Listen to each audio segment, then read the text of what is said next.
इसमें हम आपको यहाँ पर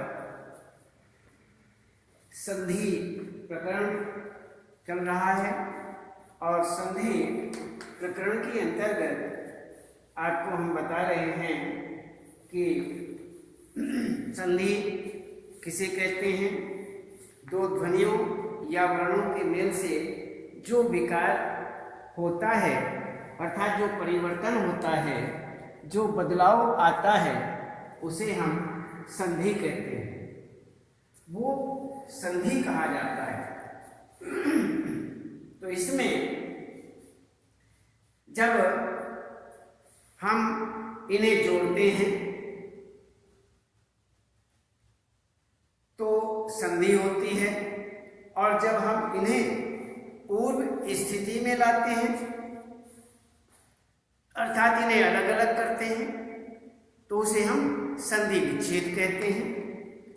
तो इस प्रकार से यहाँ पर आपको हमने बता दिया था कि इस प्रकार संधि या संधि विच्छेद जोड़ना संधि कहा जाता है और अलग अलग करना संधि विच्छेद कहा जाता है। तो यहाँ अब हम देखते हैं संधि के 3 भेद होते हैं। संधि कितने प्रकार की होती है? संधि 3 प्रकार की होती है। तो संधि 3 प्रकार, संधि के 3 प्रकार बता दिए, स्वर संधि, व्यंजन संधि और विसर्ग संधि। संधि 3 प्रकार की होती है। एक स्वर संधि, दूसरी व्यंजन संधि और तीसरी विसर्ग संधि। तो 3 प्रकार हुए। तीनों प्रकार में स्वर, व्यंजन और विसर्ग। अब फिर ये बात आती है कि सबसे पहले स्वर संधि किसे कहते हैं। स्वर संधि की यहाँ पर परिभाषा देखते हैं। जब स्वर के बाद स्वर आने पर उसमें जो विकार या परिवर्तन अर्थात बदलाव आता है उसे ही हम स्वर संधि कहते हैं, वही स्वर संधि होती है। और इस प्रकार से ये हुआ। अब स्वर के बाद स्वर आ रहा है, स्वर के बाद में स्वर आए, उसमें जो परिवर्तन अर्थात में दोनों मिलकर के जो परिवर्तन होता है उसे संधि कहते हैं। अब इसमें अब ये देखना है कि स्वर संधि के विषय में तो हमने जान लिया, लेकिन स्वर संधि कितने प्रकार की होती है। अब स्वर संधि यहाँ पर बताई है 5 प्रकार की, जिसमें दीर्घ संधि, गुण संधि, वृद्धि संधि, यण संधि, अयादि संधि। तो ये हुआ स्वर संधि के 5 भेद होते हैं। स्वर संधि 5 प्रकार की होती है। एक दीर्घ संधि, गुण संधि, वृद्धि संधि, यण संधि, अयादि संधि। इस प्रकार से यहाँ 5 प्रकार ये संधि के, स्वर संधि के हुए। तो स्वर संधि के भेद। तो अब हम सबसे पहले यहाँ पर दीर्घ संधि के विषय में देखते हैं। दीर्घ संधि, दीर्घ संधि में से हम आपको बता चुके हैं, फिर भी हम दोहराने के हिसाब से बता रहे हैं आपको। दीर्घ संधि,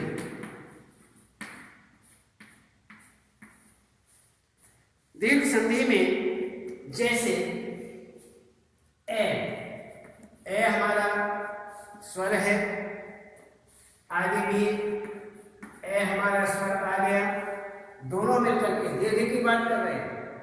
स्वर स्वर अर्थात ये हो गया दोनों मिलकर के बड़ा।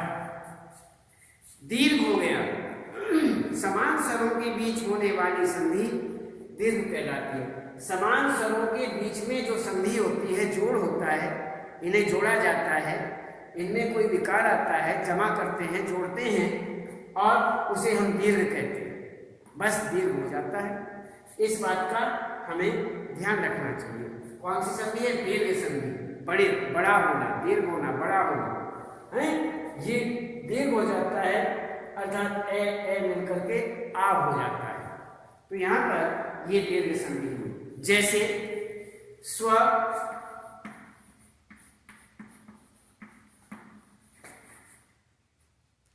जैसे स्व अधीन, स्वाधीन, यहां पर क्या है? ए और ए दोनों मिलकर के क्या हुआ?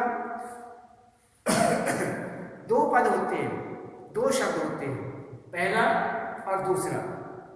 पहले पद का अंतिम वर्ण और दूसरे पद का पहला वर्ण दोनों मिला दिए जाते हैं, दोनों का जोड़ होता है। जैसे इसमें ए और दूसरे वर्ण के पहला, दूसरा शब्द का पहला वर्ण ए बराबर बनता है आ, ये आ बन गया। अब यही देखना है कि स्व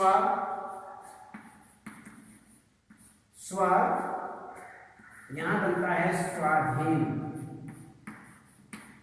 ये हमारा स्वाधीन शब्द बनता है। इसी तरह से सत्य, सत्य जमा अर्थ, ये बनता है हमारा ए आ। यहां पहले वर्ण का अंतिम वर्ण, पहले शब्द का अंतिम वर्ण और दूसरे शब्द का पहला वर्ण बराबर आ, इसमें बन गया सत्यार्थ। ये हमारा सत्यार्थ हुआ। तो इस प्रकार से यहां पर दीर्घ संधि, दीर्घ संधि ये हुई। आगे कुछ आपको इसमें और बताते हैं।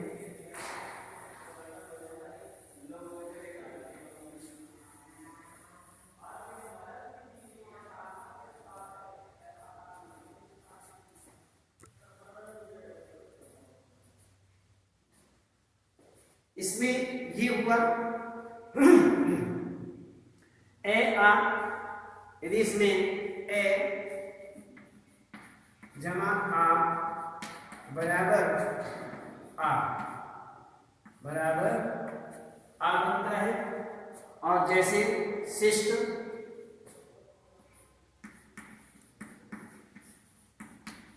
शिष्ट जमा आचार,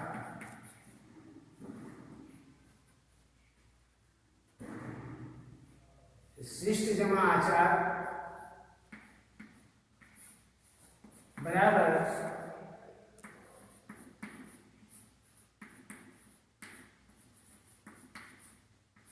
शिष्टाचार, बराबर शिष्टाचार। इसी तरह से ये आ का देखें, ये भी आ ही बनता है। इसमें महा आनंद, महा जमा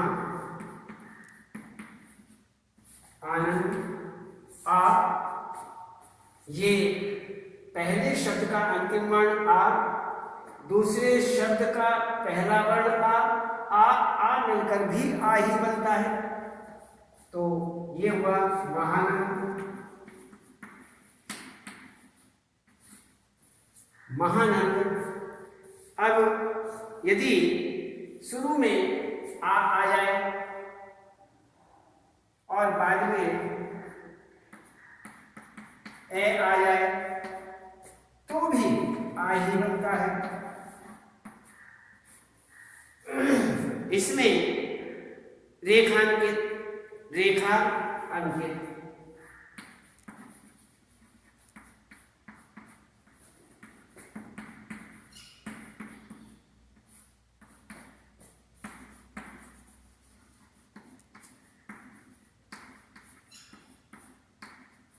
ये भी रेखांकित ही बनता है।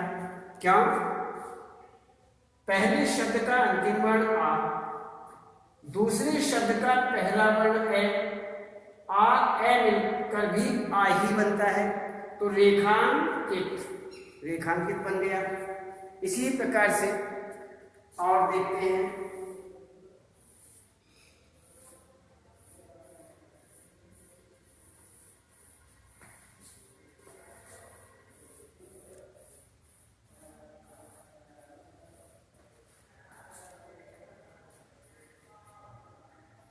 ई के विषय में,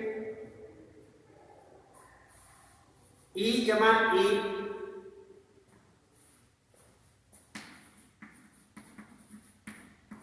जमा ई, तो जैसे रवि, रवि जमा इंद्र, रवि जमा इंद्र बनता है रविंद्र। जैसे पहला, पहले शब्द का अंतिम वर्ण छोटी ई, छोटी ई, और दूसरे शब्द का पहला वर्ण ई, तो छोटी ई और छोटी ई मिलकर के बड़ी ई बनता है। तो यहाँ पर रवि में छोटी, और बाद में जब इसको हम जोड़ देते हैं तो रवि बड़ी ई बन जाती है, तो रविंद्र बन जाता है। इसी तरह से आगे ये सब इसी प्रकार का है, इसे अच्छी तरह से देख लेना। ई, छोटी ई, बड़ी ई, हरि जमा ईश, हरीश, मुनि जमा ईश्वर, मुनीश्वर, बड़ी बड़ी ई बराबर बड़ी ई, नारी ईश्वर, नारीश्वर, सती जमा ईश, सतीश, बड़ी और छोटी, नारी जमा इच्छा, नारीच्छा, मही जमा इष्ट, महिष्ट। इस प्रकार से वो भी लघु जमा उत्तर, छोटा छोटा लघु उत्तर, लघुत्तर, छोटा बड़ा ऊ, तो साधु जमा ऊर्जा, साधुर्जा, साधुर्जा।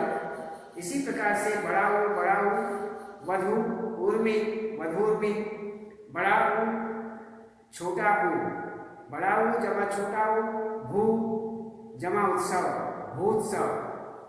तो इसी प्रकार से यहाँ पर ये हमारी दीर्घ संधि के अंतर्गत आता है। इसे हम दीर्घ संधि का रूप देते हैं। अब हम देखते हैं कि इसमें गुण संधि,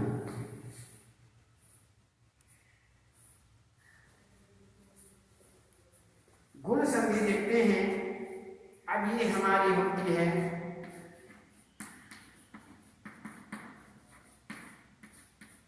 गुण संधि। गुण संधि में इसको यदि हम देखें, ए आ के बाद,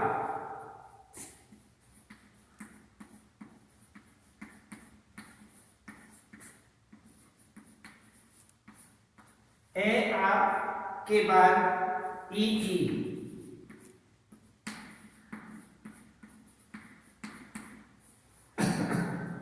आए तो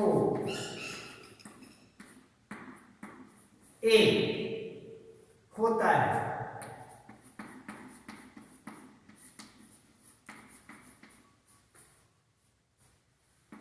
ए होता है। ए के बाद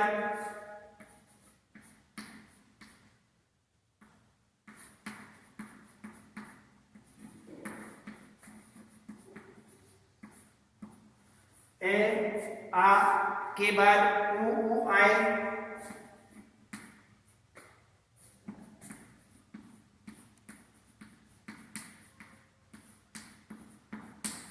तो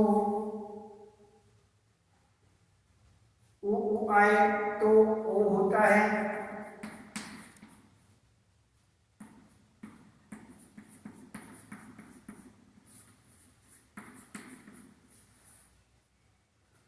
ए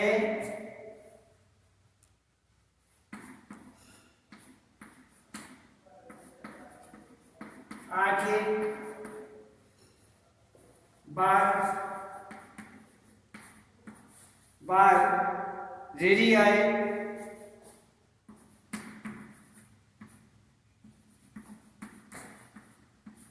आए तो अर होता है।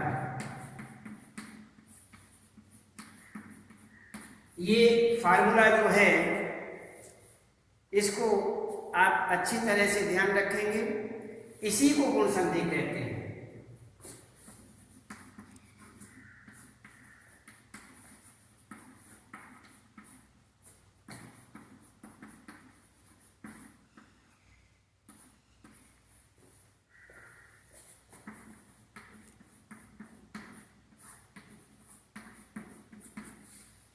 अब थोड़ा सोचने की बात है, थोड़ा सा इसे समझ लेना, दोबारा बता रहे हैं।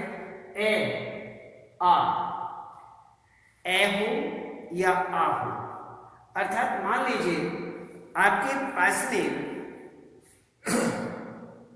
इसमें एक, मान लीजिए स्व जमा इच्छा,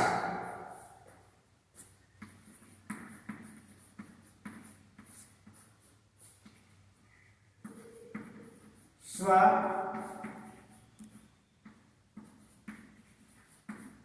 इच्छा, ये आपका पहला वर्ण है, ये आपका दूसरा, ये आपका पहला शब्द है, ये दूसरा शब्द है। पहले शब्द का अंतिम वर्ण क्या हुआ? ए। ए। और दूसरे शब्द का पहला वर्ण क्या हुआ? ई। अब हमने आपको बताया कि ए हो या आ हो के बाद पहले क्या है? ए। इन दोनों में से कोई सा भी हो सकता है, ए या आ में से कोई सा भी।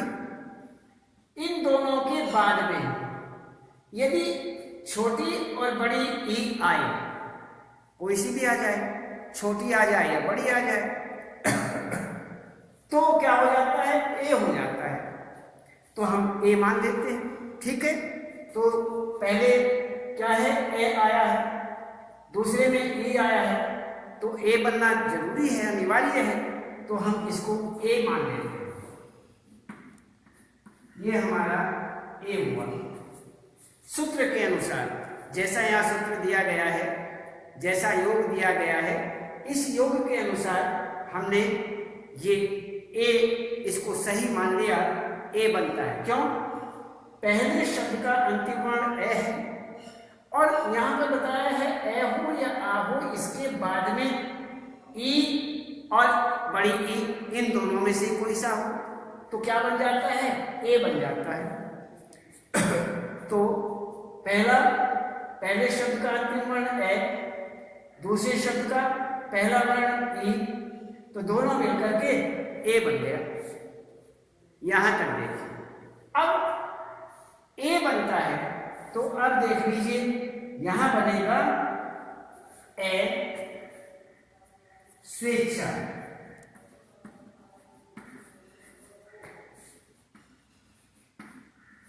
ये बनता हमारा स्वे, ए स्वे।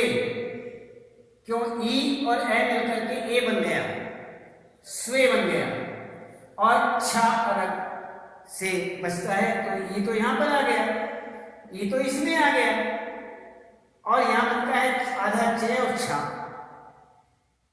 ये बचता है। तो ये हमने स्वे, इसमें ए और छा बनता है स्वेच्छा, ये हमारा ये बनता है स्वेच्छा। इसी प्रकार से आगे देखते हैं।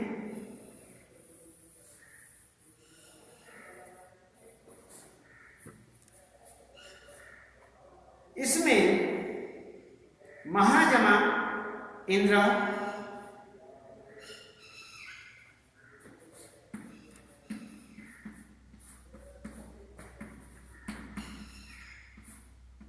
महाजमा इंद्र, इसमें देखिए महाजमा इंद्र, इंद्र जो दिया गया है, इसमें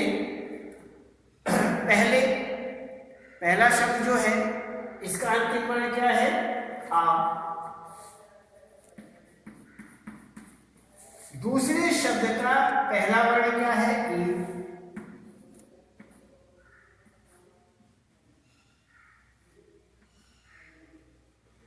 ये हुआ। अब आ और ई मिलकर भी ए ही बनता है, ठीक। तो ये बन गया ए, ये भी ए ही बनता है। तो आ और ई मिलकर के क्या बन गया, ए बन जाता है। तो यहां पर महा जमा इंद्र, तो क्या बनता है, महेंद्र।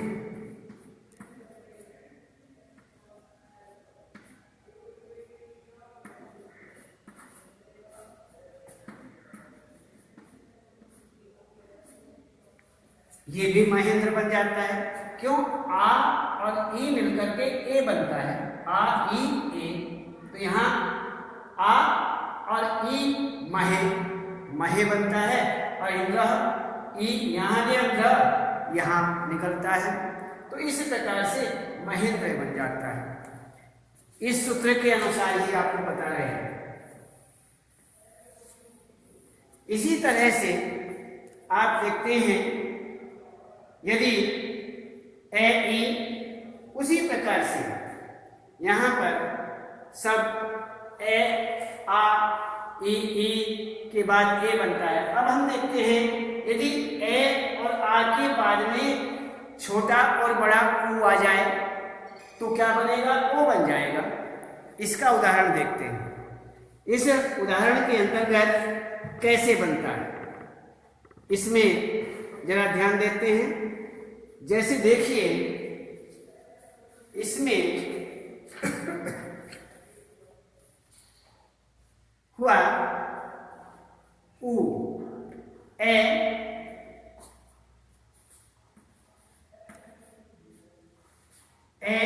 जमा ऊ बराबर, ये क्या बनता है, इसे देख लीजिए पहले। ए आ, दोनों में से कोई सा भी हो, ए हो या आ हो। यहां पर मान लीजिए ए है, इसमें ए का आपको उदाहरण देते हैं, वीर उचित।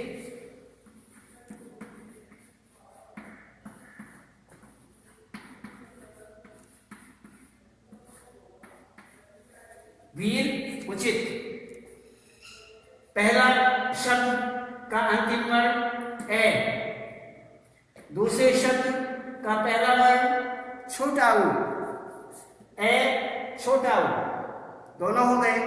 अब ये देखना है ये मिल करके क्या बनते हैं, ए हो या आ हो।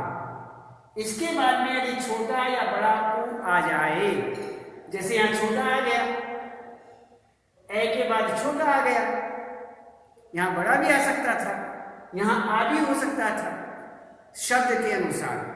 जैसा शब्द है, पहले शब्द का अंतिम वर्ण ए, दूसरे शब्द का पहला वर्ण ऊ, छोटा ऊ, तो ये दोनों यहां पर आए, ये मिलकर के क्या बनते हैं, जैसे ए आ के बाद में ऊ आए तो ओ हो जाता है, तो ये क्या बन जाते हैं, ओ। ये ओ बन गया सूत्र के अनुसार, जैसा सूत्र आपके सामने दिया गया है इसके अनुसार। तो ये हुआ हमारा सूत्र। अब ये देखना है ओ, यहां ए ऊ, रो, रो बन जाता है, तो वी रो क्या बनता है, वी रो। ए ऊ दोनों मिलकर के ओ बन जाता है, तो हमने ओ लिख दिया वीरो, और आगे क्या बाकी रह गया, चित्त। आगे चित्त बाकी है, इसको चित्त लिख दीजिए। ये हुआ हमारा वीरोचित, इसको हम कहते हैं वीरोचित। आगे यदि इसी ही प्रकार का अन्य उदाहरण देखते हैं,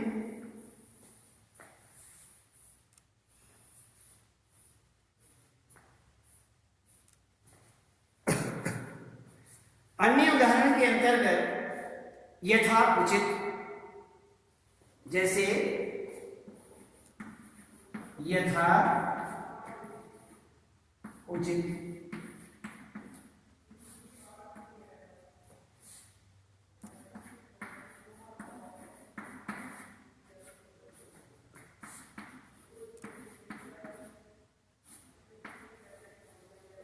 यथोचित के अंतर्गत क्या आता है? पहला शब्द, दूसरा शब्द, पहले शब्द का अंतिम वर्ण आ, दूसरे शब्द का पहला वर्ण ऊ,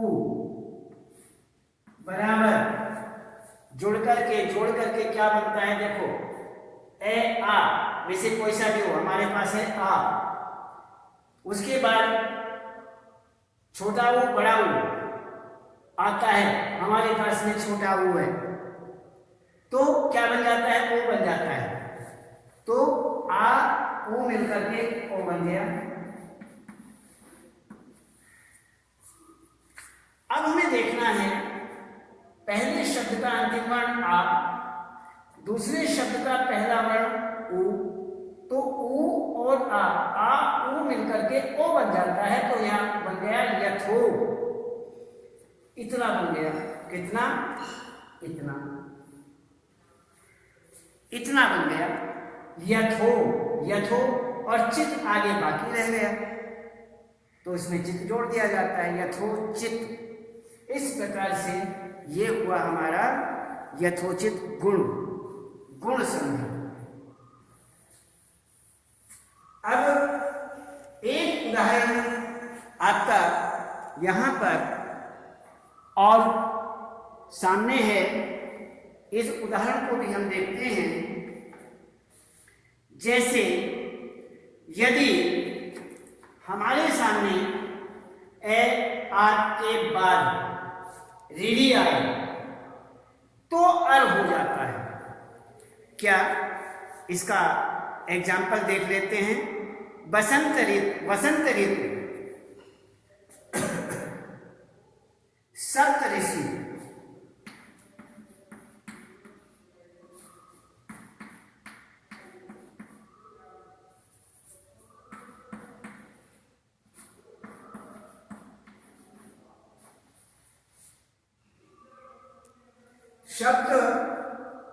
सप्तऋषि, ये हुआ हमारा सप्तऋषि। ये क्या बनता है? सप्तर्षि।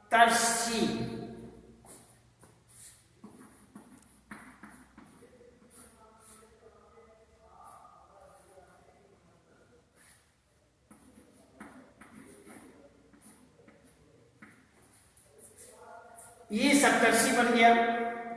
अब इसमें क्या देखना है? पहले वर्ण का अंतिम वर्ण ए, दूसरे शब्द का पहला वर्ण ऋ, दोनों मिलकर के क्या बनते हैं? सूत्र क्या है हमारा? ए आ, इन दोनों में से कोई सा भी हो, हमारे पास ए है। इसके बाद में यदि ऋ हो, ऋ आए, हमारे पास ऋ आ गया, आए तो अर हो जाता है। अर, हमने अर के विषय में आपको बताया है कि अर शब्द जो है ऊपर की तरफ आता है। अर, रा जो है, रेप जो है वो ऊपर आता है, जैसे यहां पर आया हुआ है। और बोला कहां जाता है? ये जिस पर आया हुआ है उससे पहले बोला जाता है। पहले वर्ण, उससे पहला जो वर्ण है उस वर्ण और जिस पर ये वर्ण लगा हुआ है, इस वर्ण से पहले और पहले वर्ण से अंत में, अर्थात उसके बीच में। यही आप मान लीजिए कि जिस पर ये लगा हुआ है उससे पहले बोला जाता है। तो सप्तर्षि,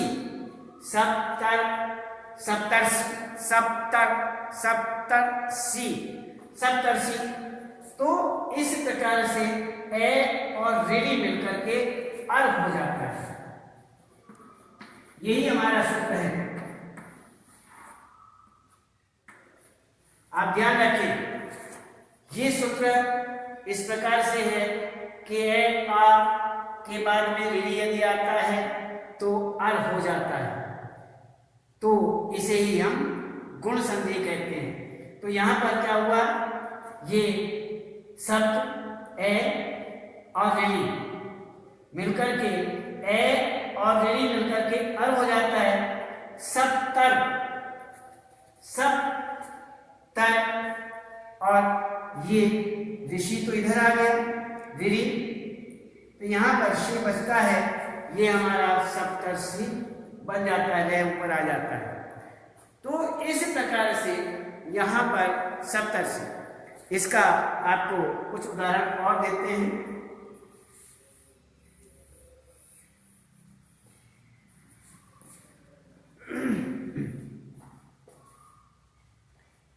इसमें जैसे महर्षि,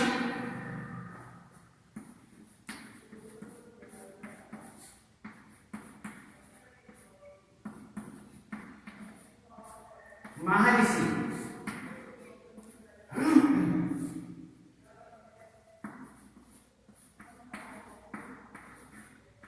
महर्षि, इसमें आप जमा ऋणी बन गया अर, अर बन जाता है। और इसी प्रकार से आप और ऋणी मिलकर के अर बन गया, तो यहां बन गया महर, महर्षि, महर्षि। तो इसी प्रकार से यहां ये हुआ आपका गुण संधि। अब इसके बाद हम आपको कल बताएंगे, आज केवल इतना है।